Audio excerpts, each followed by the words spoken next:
All right. We are back. This is Micah Dobbins coming at you live from Preeminent Radio. And this is the Micah Dobbins Show. So today we're going to talk about our next segment, which is Entrepreneur's Wisdom. And to kind of give you guys an insight as to this segment, because I haven't done it. The last show I didn't get to do Entrepreneur's Wisdom. For those who don't know, I am an entrepreneur. I started a business. I worked in logistics for about 16 years. I managed for 13 of those years. And 3 of those years I worked my way up the ladder to manager. And man, it was a good experience for the most part. Later on, I did go through a tough time with a bad manager. But at any rate, the business itself was a good business to work for, a Fortune 500 company. And I would also do other ventures while working there. I did landscaping for a season.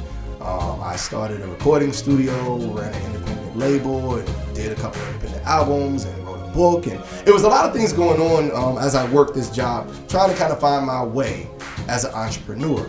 Because my father had his own business. He opened up a security business after retiring from the military.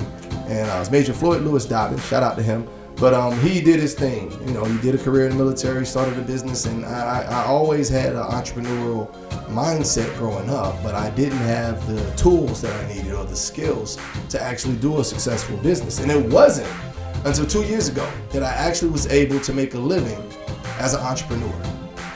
All the other ventures, it was just a little bit here, a little bit there, and I never got to where I wanted to be. So I wanted to encourage some of you out there that are trying to start a business. One thing about entrepreneurship you need to understand is the average entrepreneur will probably have gone through 3 to 5 businesses and failed before they find success. If you look up the stories of different entrepreneurs, you're going to find a lot of them failed in business before they found success. Many people don't, they know Berry Gordy for the success of Motown, but they don't understand that Berry Gordy was a Golden Gloves. He was boxing, he worked in the military, he worked at a motor company. He did other things before he got that loan to start Motown, and that was his story of success. So I wanted to have a segment dedicated to the entrepreneurs, where I share some of the entrepreneur's wisdom. And no, I'm not so egotistical as to say it's coming all from me. I read and tell from other entrepreneurs who have done great things in the past and share their stories. So there is a book called The 21 Irrefutable Laws of Leadership by John C. Maxwell, a great book called The 21 Irrefutable Laws of Leadership. And in this book, they talk about things that is necessary for leadership, which is one of the necessary requirements to be a great entrepreneur. You have to be able to lead if you want your business to be a success. So I'm going to read a little bit here and share with you guys one of the laws from the book. It's called the Law of the Lid. The Law of the Lid. And it says leadership ability determines a person's level of effectiveness. Your leadership ability will determine your level of success and effectiveness. So I'm going to go ahead and just jump in. It says, here it is. Leadership ability is the lid that determines a person's level of effectiveness. The lower an individual's ability to lead is, or the higher the lid the lower the individual's ability to lead is, the lower the lid on his potential. The higher the individual's ability to lead is, the higher the lid on his potential.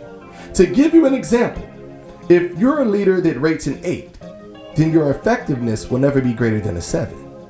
If your leadership is only a 4, then your effectiveness will never be higher than a 3. Your leadership ability, for better or for worse, always determines your effectiveness and the potential impact of your organization. I'm going to tell you a story that illustrates how the law of the lid works. In 1930, 2 young brothers named Dick and Maurice moved from New Hampshire to California in search of the American dream. They had just gotten out of high school and they saw few opportunities back home. So they headed straight for Hollywood, where they eventually found jobs on a movie studio set. After a while, their entrepreneurial spirit and interest in the entertainment industry prompted them to open a theater in Glendale, a town about 5 miles northeast of Hollywood. But despite all their efforts, the brothers just couldn't make their business profitable. In the 4 years that they ran the theater, they weren't able to consistently generate enough money to pay the $100 a month rent that their landlord required. Now, this was a long time ago, because in California, rent, you only had $100 a month you had to pay. Boy, that was a minute ago. And I'm going to tell you who these brothers are as we continue in the story. But you're going to find that they failed at their first business. They went for the fame of Hollywood. They thought, I'm going to build a studio. We're going to do these great things. And it failed miserably. It said the brothers' desire for success was strong, so they kept looking for better business opportunities. In 1937, they finally struck onto something that worked. They opened a small drive-in restaurant in Pasadena, located just east of Glendale.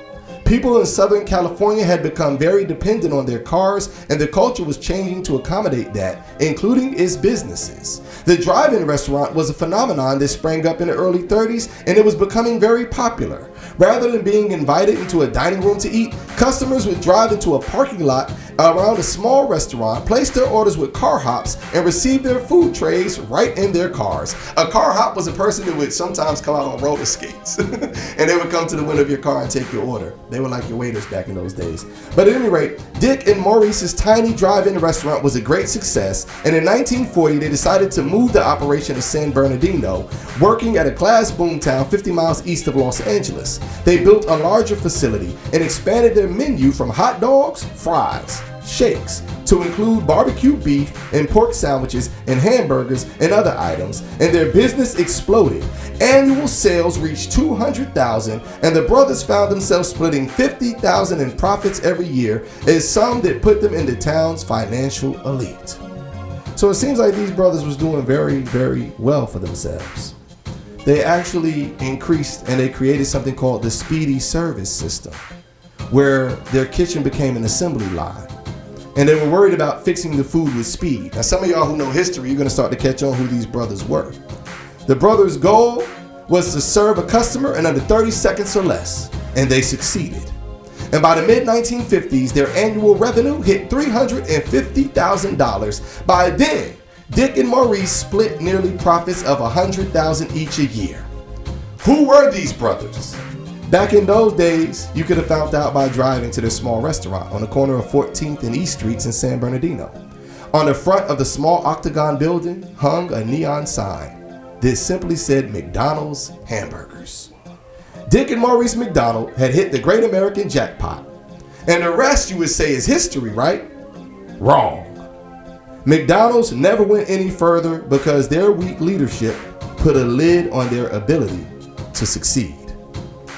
While the brothers were financially secure, they weren't very good at having a lid as far as their height, their vision, how far they could take the McDonald's corporation. So they sold burgers and they made a decent profit.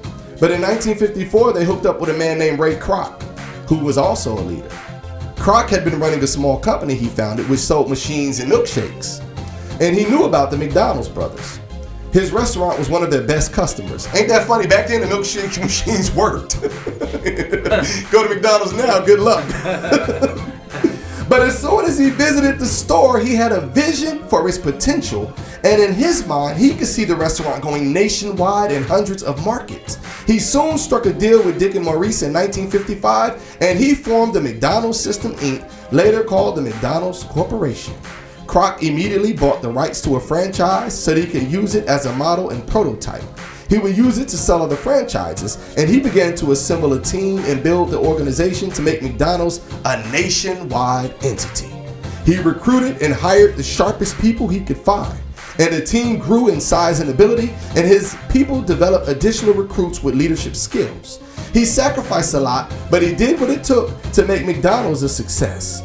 And by 1961, the sum of $2.7 million, he bought exclusive rights to McDonald's from the brothers and proceeded to turn it into an American institution and later a global entity. The lid in the life and the leadership of Ray Kroc was obviously much higher than his predecessors. This man bought McDonald's for $2.7 million, 1961, and he made it a global entity. In the years that Dick and Maurice had attempted to franchise the food system, they only sold it to just 15 buyers, and only 10 of those actually opened a restaurant. And even then, their limited leadership and vision hindered those people.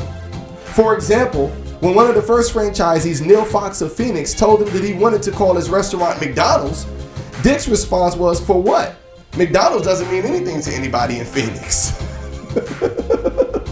How wrong those brothers were.